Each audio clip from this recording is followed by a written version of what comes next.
welcome, first of all, to everybody, which I can see, or from looking at faces on the screen, have come from across the world. Good morning, Grant Kruger in the United States and Bernie in the United States, through to some people in Brunei, people in the UK, people in South Africa, and I don't know wherever else from. So thank you for coming.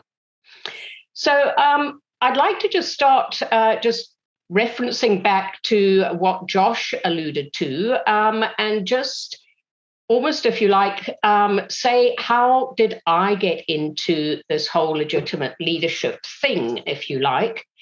And really, I am taking my personal story back to the early 1990s. I was a member of the management team at African Explosives Limited. We were the biggest commercial explosives factory in the world at the time, and we were in trouble. We had 2 separate safety incidents, which resulted in 14 fatalities. And to say our new owners, that were a UK-based company, were less than impressed would be an understatement. They literally said to us, if you don't fix this problem, we'll close you down. And I have to say, and in hindsight, it was fairly obvious, we worked out as the management of the factory that if you've got a safety problem, you've got a people problem. But if you've got a people problem, you've actually got a leadership problem. In other words, we were the problem. And what we set out to do then, and this is important, we set out not to change the safety performance in the factory. We set out not to change the culture. We set out not to change the people. We set out to change ourselves. And we clearly managed to do that quite successfully, because 3 years later, this factory was acknowledged as being the safest commercial explosives factory in the world. And literally speaking, the thing that had changed was the way we led. So we looked for something that we could really go back to. We referred it as our golden thread almost, that would help us as we literally transformed our approach to leadership in our business. That was this framework. It was in its infancy then, but the basic principles upon which it is based were already in place, even going back 25 years ago now. So I'm here today really for 2 reasons. First of all, I am living proof of how not to lead. Secondly, I got so convinced by what this framework actually helped us to do that I left the corporate world, and it has been 25 years now that I've had the privilege to work with some very brave men and women in different industries, different companies, and across really different countries in the world today, taking this framework and implementing it in their organization, with, in all honesty, some incredible results. So I am going to introduce the framework to you, and I'm doing it under the topic, Joshua had put it up on the slide, the topic being what accounts for trust in the management of an enterprise.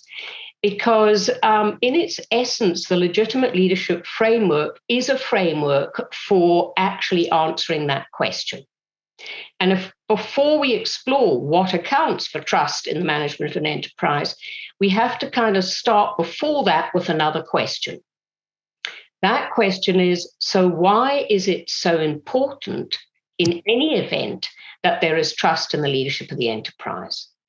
And I think simply there are 2 reasons why trust is so important. And the first reason is that there is clearly an absolute corollary, if you like, between trust in management and the preparedness by employees to go above and beyond in pursuit of the organization's objectives.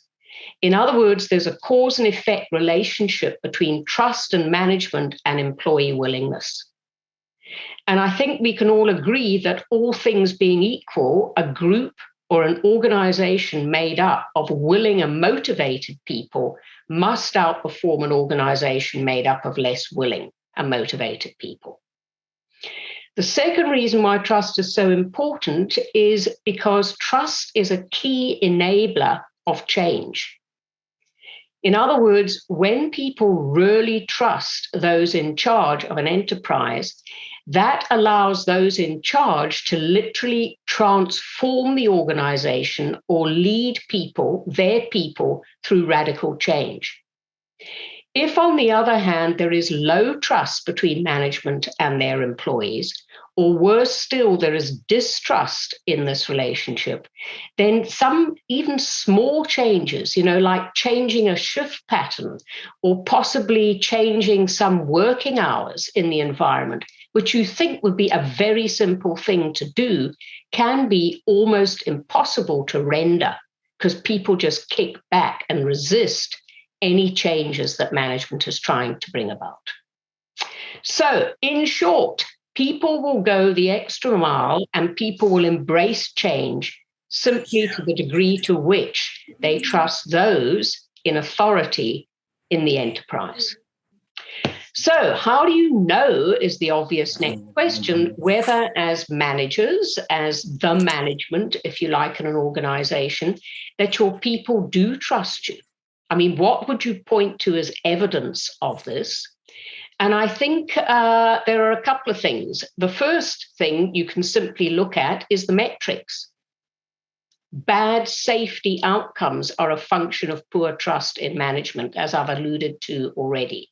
You can look at absenteeism, at sick leave, at unwanted turnover. They're all indicators that essentially your people don't trust you. You can go for more anecdotal evidence, if you like. I mean, literally speaking, when management comes out of the boardroom and goes out onto the shop floor, are they welcomed, or do the people literally scurry and hide from the management? What does the average employee do? Are they willing? Do they go above and beyond? When management disciplines, is the disciplinary action accepted or do people rail against it? Another indicator, when people have a problem, who do they take their problem to? Do they take their problem to their managers or do they take their problem to the union or the human resources function? Okay. And finally, you can find out how much your people trust you by, surprise, surprise, asking them that question. And that's indeed what we did, or not I didn't, but researchers operating under the auspices of the Chamber of Mines, which was the employers' organization in the South African mining industry. They investigated this whole issue of trust in management. They went into the industry, as Joshua suggested, and they actually spoke to 70,000 miners. So this was a big sample of people. And they asked people this question: do you find the management of this mine to be totally trustworthy, relatively trustworthy? You don't know whether to trust management, yes or no. You find them relatively untrustworthy, or you don't trust them at all. Now, I need to put this into context, and the context is this is the late 1980s in South Africa. It's the dying years of apartheid. Management-employee relationships in the gold mining industry, as in other industries, was at an all-time low. This is an industry beset by industrial conflict, ongoing strikes, some of which were violent. So the expectation when they went out and spoke to people was that they would say, no, we don't trust management. And if you look at the slide here, score plus 10. If you spoke to people on a mine and all of them said we trust management totally, you've got a score of plus 10. If conversely, everybody said we don't trust any of the managers here at all, the score is minus 10. The prediction was that the scores were going to be 0 and below. And as you can see from the graphic, indeed, there were mines where management was not trusted. But at the very same time, unbelievably, surprisingly, there were mines where, despite the prevailing conditions in the industry at the time, management was highly trusted. This was not only surprising, this was almost good news. It's still possible to cultivate trust in management, even if in a general sense, trust levels are low. The question is why? And as researchers, they made a whole lot of assumptions which just turned out not to be true. They assumed that the more you pay people, the more they trust you. No relationship. Perhaps the working conditions underground would have a bearing, or the living conditions, because these were migrant laborers who lived in single-sex hostels on the mine. No relationship. Didn't seem to matter if there was a union present or not on the mine. In other words, there were mines where there was no union, where managers were trusted less than on a mine which was highly unionized. Management communications, no matter how sophisticated they were, that didn't seem to have a bearing on trust either.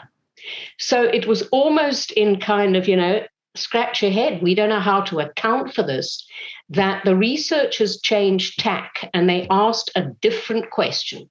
The question they asked this time was, has trust in management changed in the last 12 months? Has it improved? And if so, why? Or if it's deteriorated, similarly, why would that be? And that's when the answer came. And the answer came simply, and hence the conclusion was simply this, that actually people either grant trust to management or reject management on the basis of simply their perception of the degree to which the management are genuinely interested in the well-being of their people. And the important thing here is you can't tell your people that you are genuinely interested in their well-being.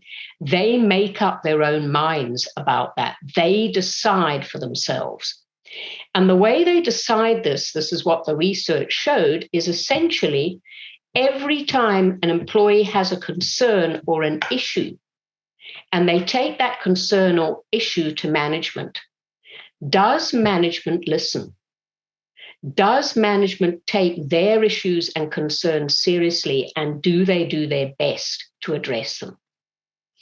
In other words, and this was the conclusion, trust is either built or eroded, if you like, literally according to the choices that employees witness managers making.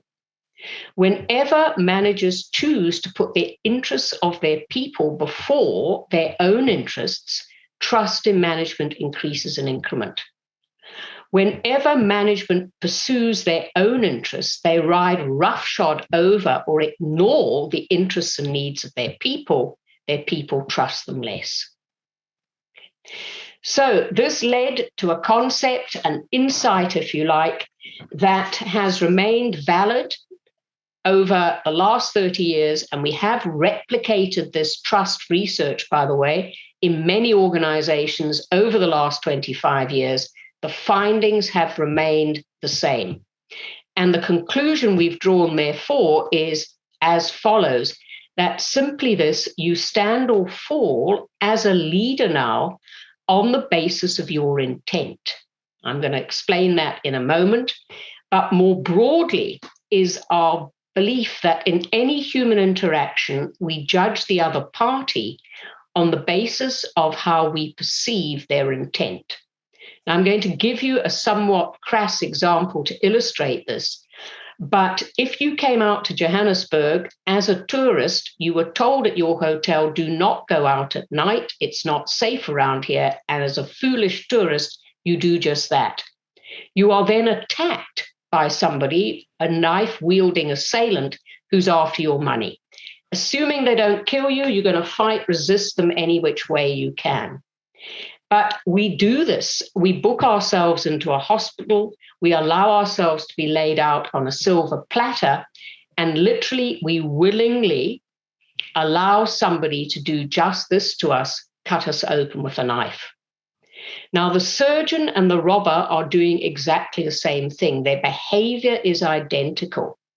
But the reason why we willingly submit to the surgeon's knife, but we resist that of the robber, is because intuitively we know that the surgeon is doing this not very nice thing to us to help us and to heal us, whereas the robber is doing this only in pursuit of their own interest. So when we talk intent, we actually talk motive. We're talking not about what people do, we're talking about why they do it. Essentially, your intent in any interaction and your intent in any relationship can either be an intent to give, or conversely, it could be an intent to get. So if I was to illustrate that and assume that we are not online, but we're actually sitting all in a room together, and I notice that Bernie has arrived at the station today and he hasn't brought a pen with him. So I take a pen and I go to him and I say, hey, Bernie, you haven't got a pen today, but here, please use mine. And not only that, you can keep it. You don't have to give it back to me. Bernie, because he's well brought up, says, thank you very much, Wendy, for the pen. Okay. But I then go across to Jenna, and Jenna, same story. You haven't brought a pen with you today. So this time I go to you, I say, Jenna, you haven't got a pen. I've got one. It's actually a legitimate leadership pen, but here, please take it, and you don't have to give it back. However, if I give you this pen of mine today, then what I need you to do is I need you to agree with everything that I'm going to be saying today. She doesn't look very pleased with that, even if she's behind a Zoom screen. Okay, so if you think about behavior and you think about motive, what I'm doing both with Bernie and with Jenna is exactly the same thing. What a camera would see if it was in the far corner of the room is it would see me handing over the pen. Okay, so the question to ask, of course, is even though both individuals are being given a pen, in which of these two situations am I giving, and in which of these situations am I taking? And in fact, I'm only giving in Bernie's case, because giving is only giving when it is unconditional or you want nothing back. Jenna, in your case, yes, I'm giving you a pen. But when you are giving to get, you're not giving, you're taking. This pen is just the investment I'm making in you so that I can get out of you what I want tomorrow.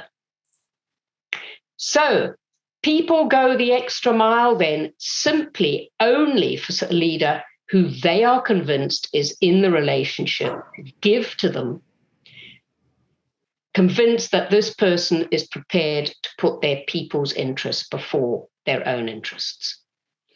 And the next question must surely be, and if this give is not money, then what is it? And we answered that question essentially by asking another question, which was, so who is this person that you would work for willingly? And by that, I mean, who is this so-called want-to boss? Who's the person that when they ask you to do something, and if you are a manager or someone in authority in the workplace, you will be asking people to do things. Who's this person that when they ask you to do something, you do not only what they ask of you, you do much more than that. In other words, this person solicits in you a preparedness to go the extra mile. So this is an interesting question, and it's a question that we have asked thousands and thousands of people all over the world in the last 25 years. The answer to the question is the same no matter who you ask. That's an interesting thought, and we'll come back to why that is the case. But never in 30 years now has anyone ever said to me, I will work willingly for he/she who pays me the most. Full stop, end of sentence. What people say when you ask them this question and what a typical list of answers are is what has now been put up on the screen. That's what people want you to give them. And when we asked this question and these same things came up over and over and over again, we stood back from it all and finally concluded, Yes, that's the list of gives, but you know what? We can actually distill this down really to simply 2 drops of essence. And the first essence, if you like, the first theme that comes through is a soft theme. And it comes through in the words in blue: supportive, approachable, respectful, trustworthy, kind, compassionate, helpful, empathetic, and so on. We called this care. In other words, I will only work willingly for somebody who cares about me sincerely and genuinely as an individual, as a human being, not a human resource. This person cares about me not just because I help make their bottom line grow. But then there is a second theme. There's a hard theme as well as a soft theme. And this theme comes through most strongly with one I always like to zero in on. This person is honest with me. And now, if I ask Sean Hager this question, assume that Sean is my boss. And Sean, you are unflinchingly loyal honest with me. You tell me as it is. What's the chances, Sean, you're going to say something to me I don't enjoy hearing very much? 100%. You see, he's done legitimate leadership, but he's right, because if you're honest with someone, really honest with them, the truth of the matter is no one this side of the grave is perfect. Of course, he's going to say something to me that I don't particularly like to hear very much. Why do I want that? Because it's obvious why I want empathy, compassion, and support.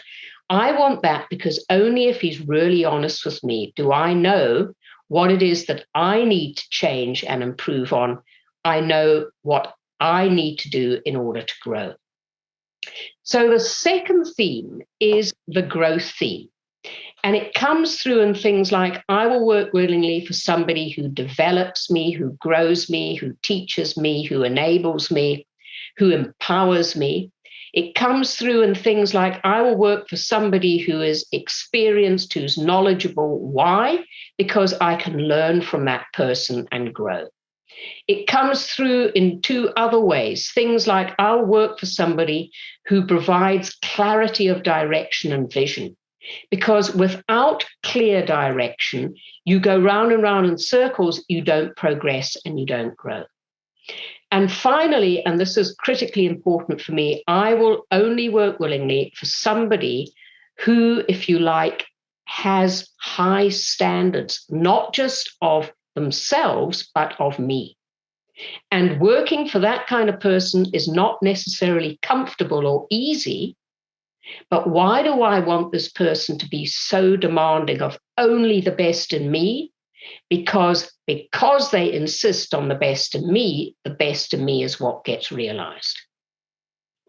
Okay, so why would it be that it doesn't matter if you are semi-literate, you shovel rock for a living 3.8 kilometers underground on a South African gold mine, or you're the CEO of the second biggest cell phone company in Thailand?